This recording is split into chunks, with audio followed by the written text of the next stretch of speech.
Stanley, I know this is not easy.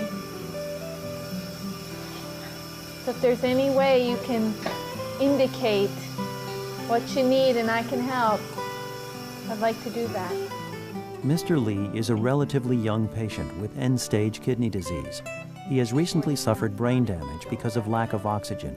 A 33-year-old with an oxic brain injury, status supposed to be through arrest on the 12th of December. The medical team believes Stanley is in a coma and will not recover, and they are struggling with how aggressive to be in his care. His primary surrogate is his father. He lives at home with his parents prior to having this event, and they've been very clear on what they want, and that is aggressive care. Their belief is that he never talked about any advance directives, never made any decisions prior to coming into the hospital regarding not wanting to be resuscitated or not wanting to be maintained on life support. And also they are strong Christians and feel that God should decide that they shouldn't make any medical decisions. I think it's one of the more interesting dilemmas we face. I use the word dilemma not pejoratively, but it really stalls discussion about limits on care, because what do you say when they say it's God's decision? I never have any success in doing anything but working with families to work through this, and usually the illness wins and not the clinicians. And well, Stanley's father has decided to talk to Stanley about it, and that might seem silly to all of us because we don't really know what he can understand. I explained that to his father, but he does seem to nod yes or no to hurting and to some things.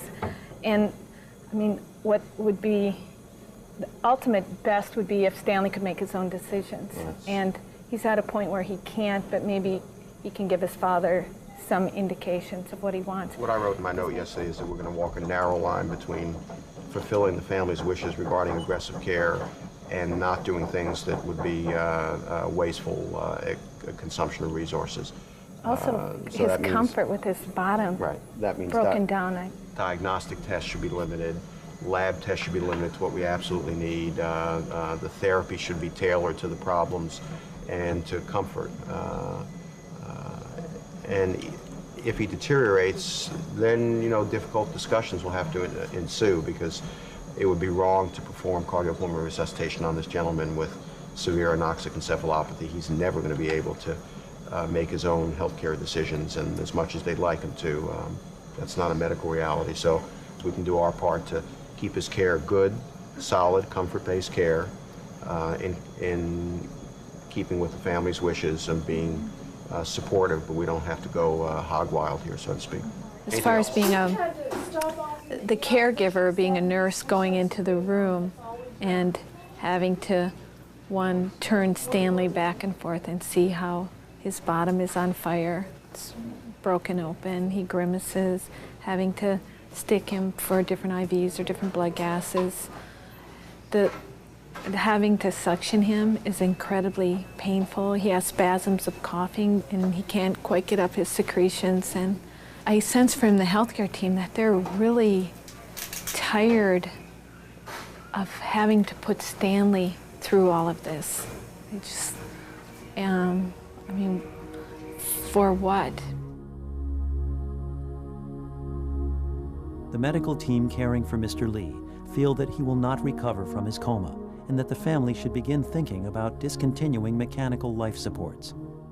An intern on the team has arranged to meet with Stanley's father. And you know that, I mean, you admitted the fact that you don't think he'll leave the hospital alive. I just want you to be aware of what might happen and what you'll have to see and what you'll have to go through as he survives mechanistically, with mechanical things and electric shock things to get his heart going. And things that I don't necessarily believe he would approve of at that point. And when it comes to that time, you say now that you're able to communicate with him and get the message of fight from him, it may come to a point that you won't know what he's saying because he won't be there any longer. It'll just be a body supported by machines. Mm-hmm. And he may not have any way to tell you that he doesn't want to go on.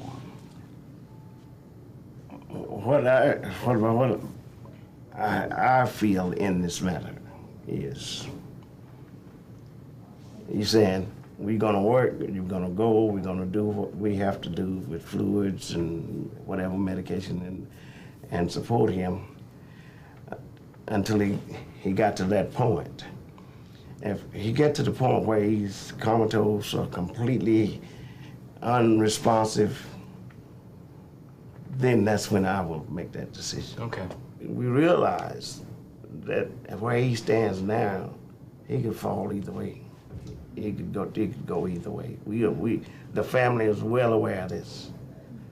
But my concern as father is give him every chance and every opportunity that we can for him to survive.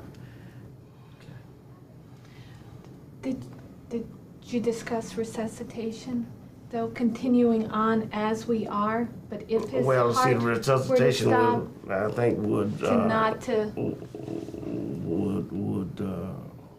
it would be left into the hands of the doctor at that particular point. Can you determine? Can medical technology determine if he got to the point where he needed resuscitation, that it wouldn't be worthwhile? Can you say that? Well, I mean, I can't. There's no way to say 100% on anything. But I can say with 98% certainty right now, Yeah. I don't expect Stanley to recover. Yeah. I don't expect Stanley that even if he was to survive, that he would ever become conscious, able to speak. I think that he'll remain in a hospital until he dies. And my greatest fear of all of this is that something may be done that's too late to turn around unless we make a decision now and look at things that how The staff are concerned that it may be much harder to discontinue life-sustaining treatments once they have been started than not to initiate them in the first place. They are urging Mr. Lee to make a decision based upon what Stanley would have wanted if he were able to decide for himself. But the two men have different perspectives on this, and for Mr. Lee, there are other principles at stake, including the needs of the family.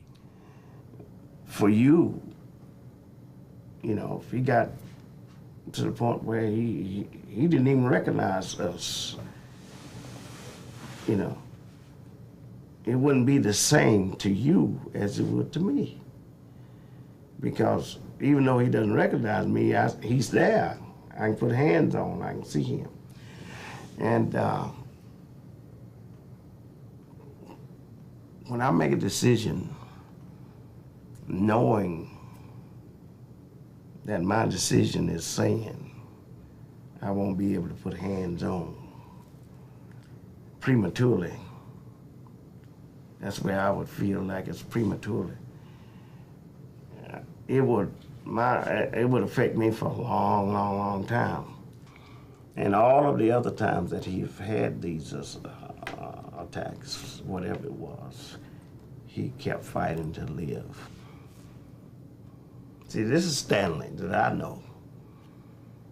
And this is the Stanley that I know. And I want him to have every opportunity. You have the history of Stanley that we don't have. Do you need to get back and check? Yeah, I on need him? to run back in there and make sure everything's okay. Okay. I think you ought to talk it over with the family. I have, and then we'll talk it over some more. I'll talk to him. When the intern was speaking to Mr. Lee, he almost had tears in his eyes at one point. I rarely have seen family conferences where the medical doctors have presented their side so strongly to not continue on aggressively. In a way, we'd like to take the decision away from his father, make the decision ourselves. I don't know what degree they feel,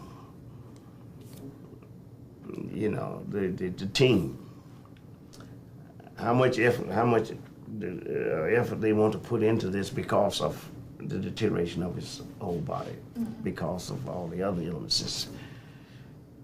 But all I would want is to at least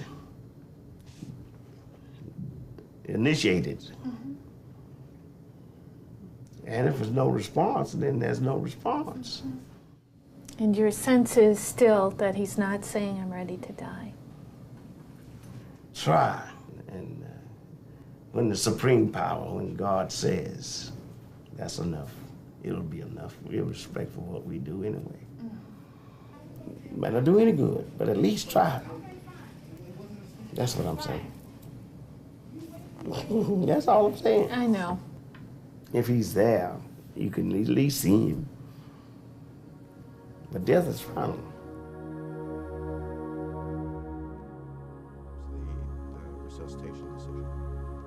Each patient is unique, and the reality of each case can change from minute to minute. The same technology which under one set of circumstances can trap us into a long, drawn-out, and undignified death, under other circumstances may offer us meaningful extra time with our loved ones. I'm sorry. It must be so frustrating to try to say something and I can't. Did you have a question about the trach?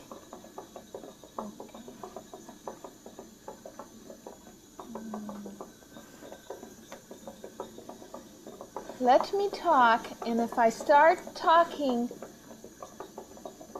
about what you want to ask me, then start nodding your head. It's the next day.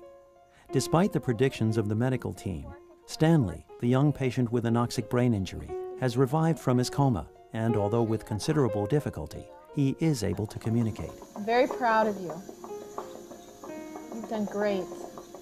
Well, I think, you know, with anoxic encephalopathy, I guess the teaching is what you get early on is what you wind up with. But he, in the 4 days I've been taking care of him, has made a very significant cognitive improvement. As Renee said, he fully interacts, he understands, he remembers nothing of being on a ventilator. When I asked him today about would he want to go back on a ventilator, just because I didn't believe Renee when she told me, I'll be very honest. I thought that she was just being her usual hopeful, optimistic self. And when I talked to him, it was clear he did not remember being on a ventilator, but when I explained to him what a ventilator was and why it might again become necessary, he understood and said he would go on it, although he paused and thought about it before he shook his head. So the communication isn't more than rudimentary, but it was very clear, A, he understands, B, he has a plan for his own care, and it makes it much easier for us to take care of him now. I feel much better about taking care of him now, regardless of the outcome. And I don't think he'll ever regain full function, but that is a prognostication that no one can make. I thought if he could communicate to us in some way what he wanted, I thought he was going to indicate that he wanted to stop. But he said he wanted to continue. And with that information, I'm more comfortable with the plan of care. I think that he's going to recover from his anoxic encephalopathy to the point where a warm and supportive family could take care of him at home. He has come this far, one, because of excellent health care, but because of a family who refused to stop against suggestions Yes. by the healthcare team. Very good point. Medical opinion of the healthcare team. Had I been his physician during the first 5 days of his illness when he arrested, I would have talked to them very strongly about limiting support. Absolutely, that's an excellent point, and it shows the fallibility of human judgment. Based on his early progress, it was completely appropriate, or lack of progress, to make him a no resuscitation, and may have been appropriate to discontinue support on him. And I don't know how many times we've done that where the patient, had we had an alternative universe to see what would have happened had we not done it, whether the patient would have survived to his